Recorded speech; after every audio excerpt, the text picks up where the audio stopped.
Shalom. Welcome to another Scripture Nuggets with Restores of Truth. Today's Scripture Nugget will be based upon the Torah Portion Shoftim, and is based in the book of Deuteronomy or Devarim, chapter 16, verse 18 through chapter 21 through verse 9. And that's the whole portion of the Shoftim reading. In today's Scripture Nugget, we're going to be coming from or looking at or focusing upon the appointing of judges. The appointing of judges in the first part of this Shoftim reading. And it's found in Devarim chapter 16, verse 18 through 22. It reads, "Appoint judges and officers within all your gates." And some translations would have cities and others would just have gates, but it is referencing to the cities. If you know and if you're familiar with Torah, you know that certain tribes had certain cities and they had certain locations, and within those locations and within those territories or cities, they would have to appoint individual judges or shoftim. And we're going to find out as we go through this in this Scripture Nugget, what are the shoftim and what is their purpose or their function.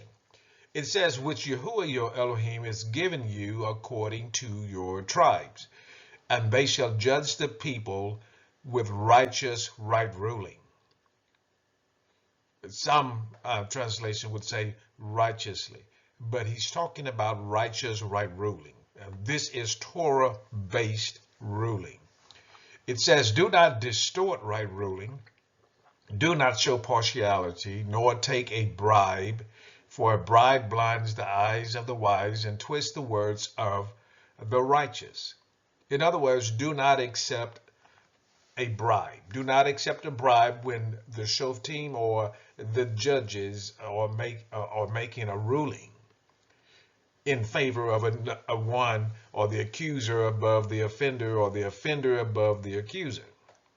It says, "Follow righteousness alone, so that you live and inherit the land which Yahuwah your Elohim is giving you."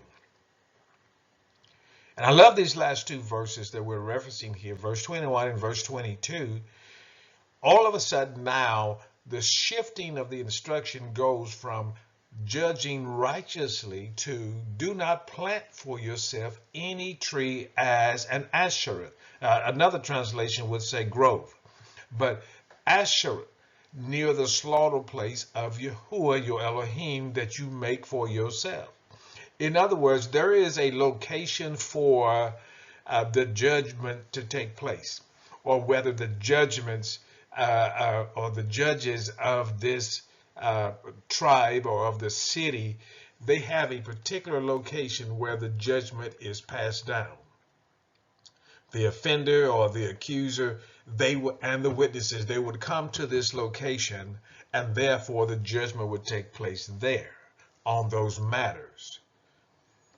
So he's given the instruction that in judging, make sure that there is no tree or a grove or an Asherah near this place, or not too far from the slaughter place, because there is a sacrifice that takes place, or a giving, or let's say an offering that takes place. And Yahuwah is saying, make sure that there is no mixture of paganism or idolatry that's going to be near this offering and judgment place. Now, verse 22, "Do not set up a pillar or an image of any pagan or any mighty one," that's what he's saying, "which Yahuwah your Elohim hates." In other words, he's giving these instructions about not planting an Asherah, not setting up a pillar, because there should be no other influence in your decision making or in your judgment other than righteous judgment, which is Torah based.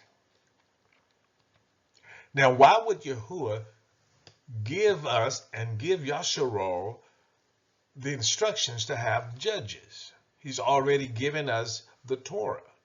He's already given us the commands. Well, there's a portion in the command that deals with our everyday dealings with each other as people. And that is found in Shemot, Exodus chapter 20.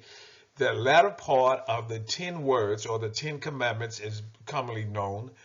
It reads that in Exodus chapter 20, verse 13, beginning at verse 13, you do not murder. So these are not only violations of the commands, but these also relates to how we interact with each other as believers and those that return to Torah. So he says, do not murder, do not commit adultery, do not steal, do not bear false witness against your neighbor, do not covet your neighbor's house. You don't cover your neighbor's wife, nor his male servant, nor his female servant, nor his ox. And it goes on and on and on. And it said, whatever belongs to your neighbor. Now, there's a reason that the Most High included this in the 10 commands, or the 10 words. And when you think of commands, always think of these are just subjects, and up under the subjects are subsubjects. Topics, subtopics. In other words, this is just the overview, but the detailed found relating to these particular commands are found in the book of Devarim.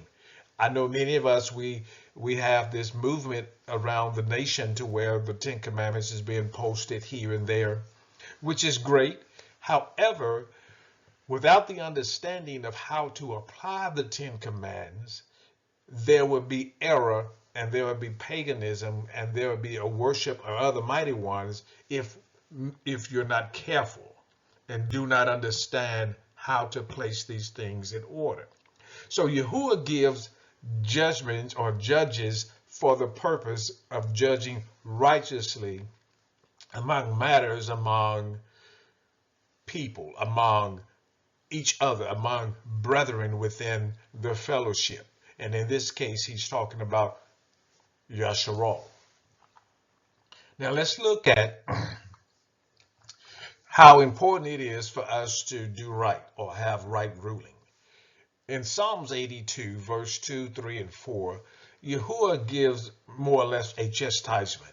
He says, how long will you judge perversely and show partiality to the wrong? You know right, but you give partiality to the wrong. And he says, Selah. He wanted us to think about this.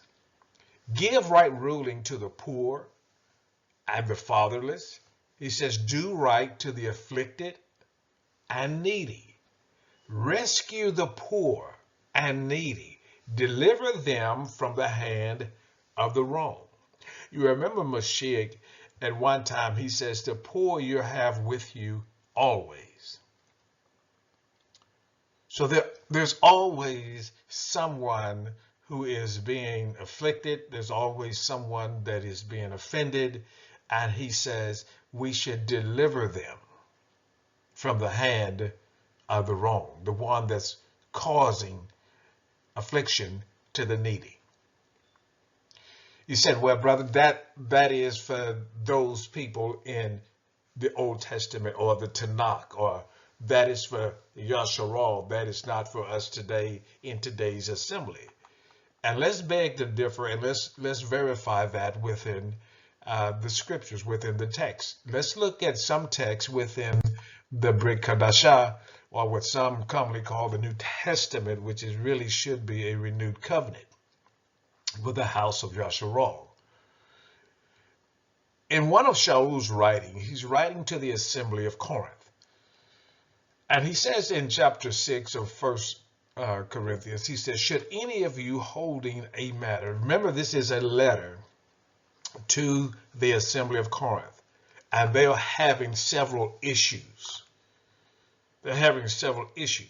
So he says, should any of you holding a matter against another, now he's talking about a brother. He's talking about brother to brother within the fellowship or within the assembly. Go against another go to be judged before the unrighteous and not before the set apart ones. In other words, not within your own community or fellowship. Automatically, Shaul is tying this letter, this segment of his letter, his writing, to the Torah, to the instructions of Shoftim.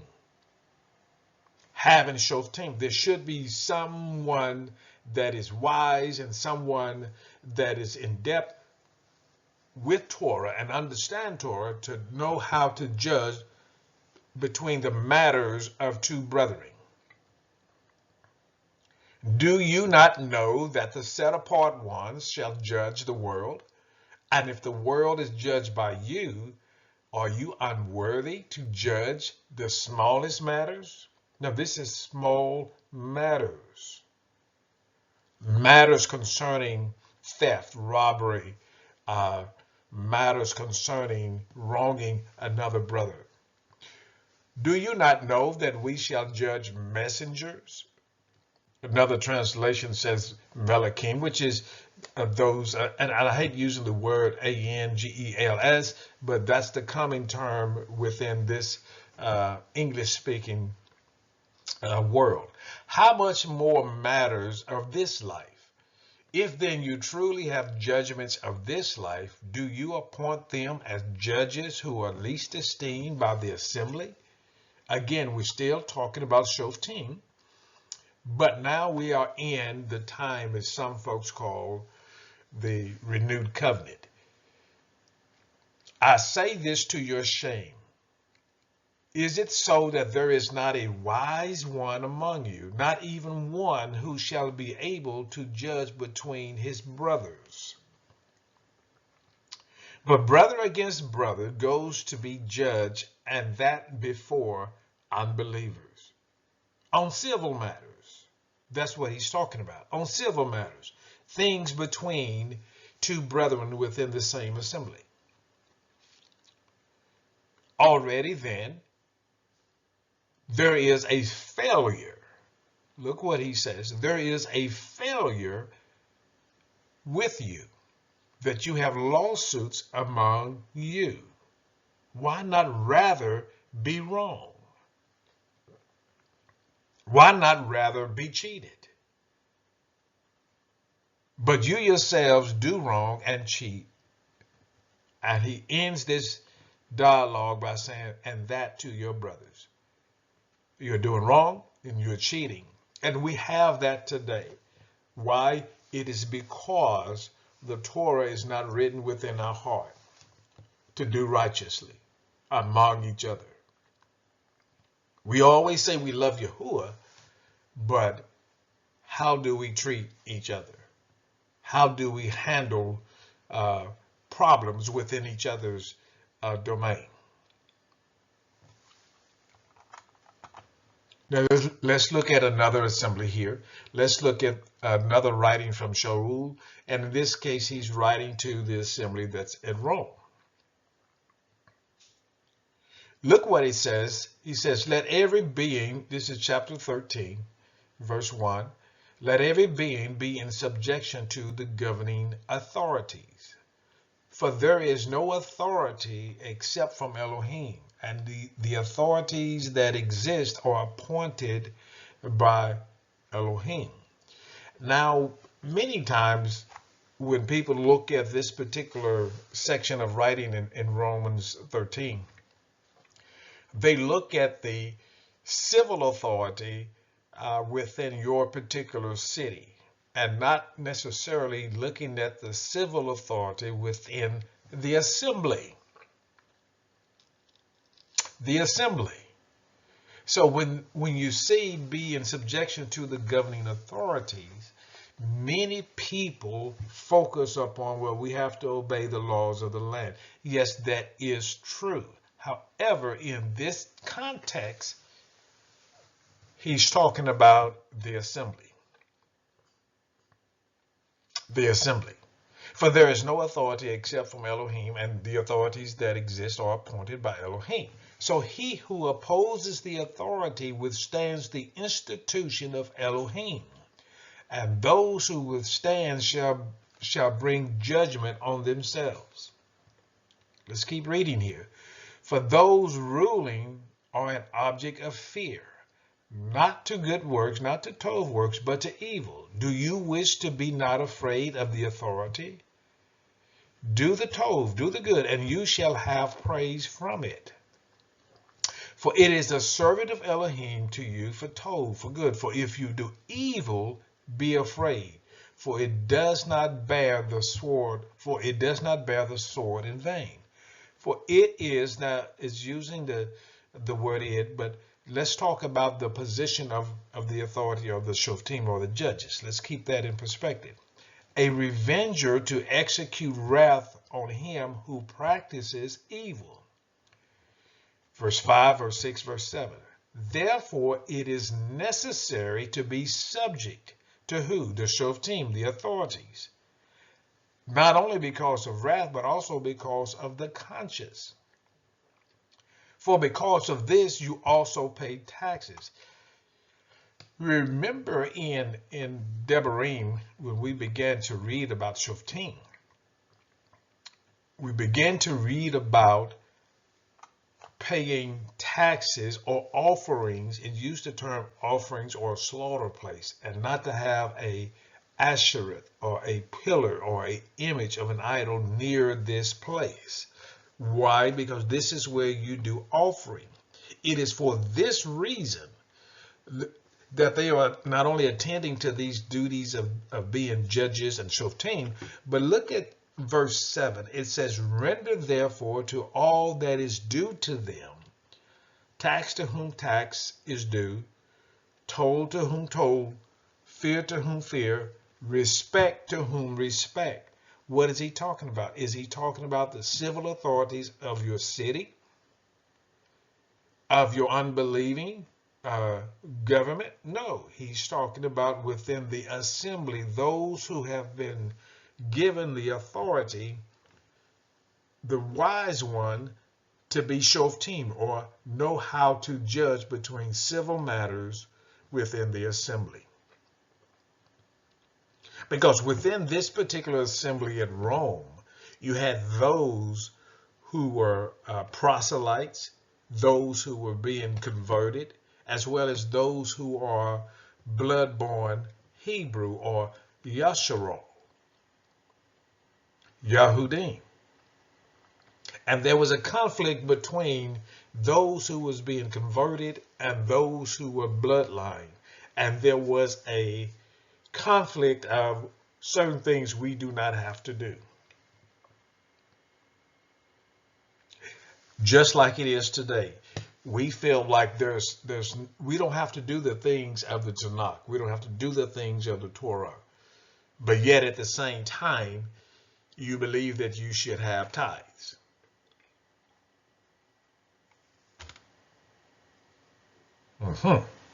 So, when we look at this, he's talking about the assembly. He's talking about within the brethren.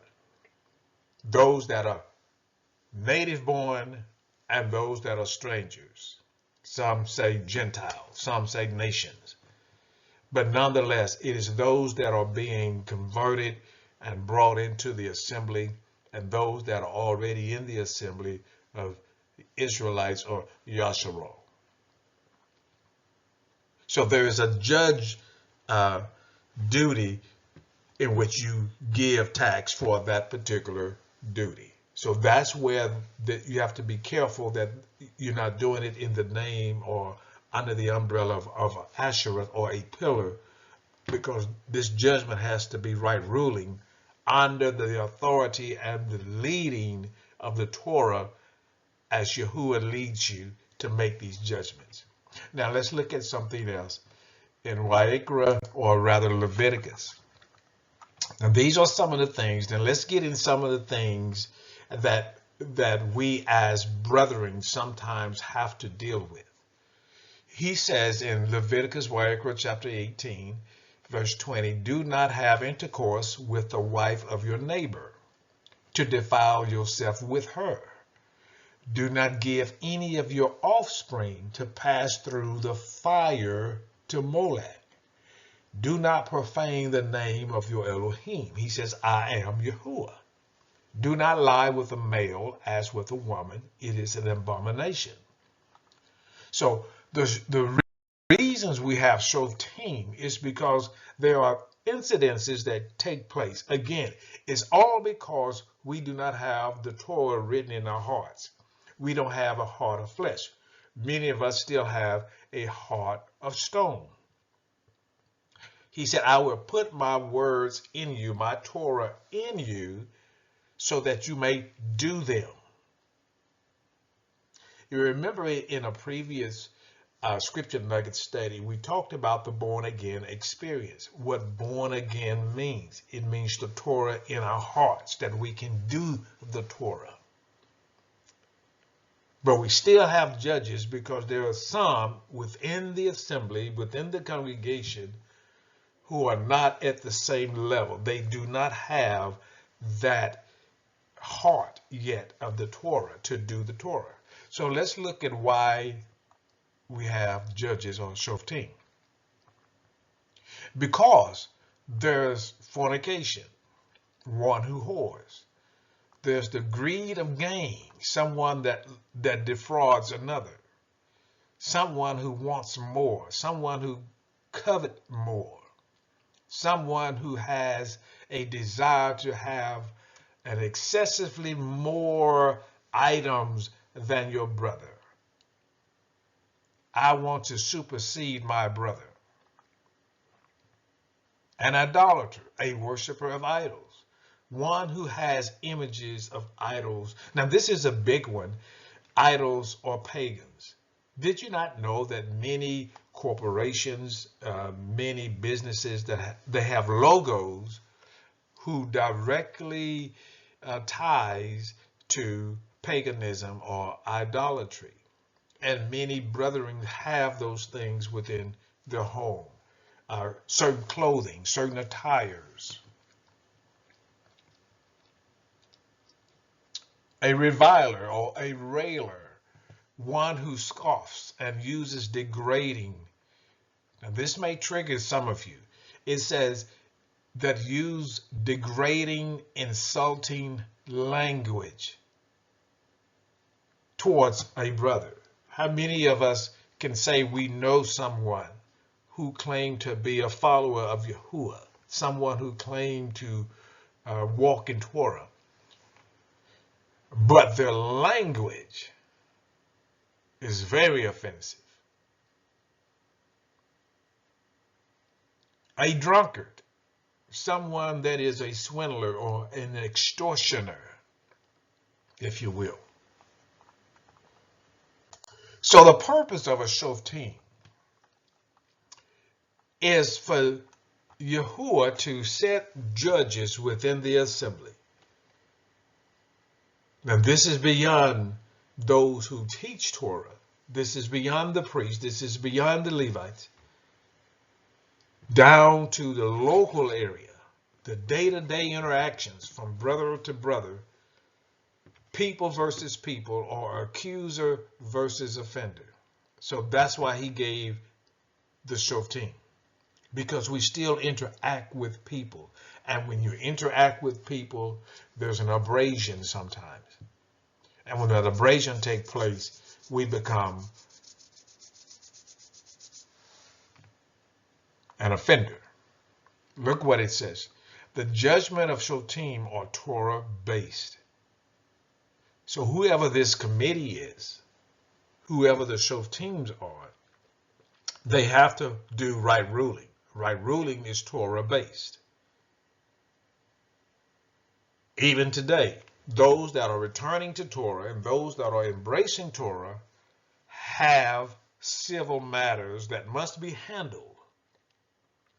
And when those matters are handled, they are handled Torah-based with right ruling. Shalom, shalom. See you next time on Scripture Nuggets.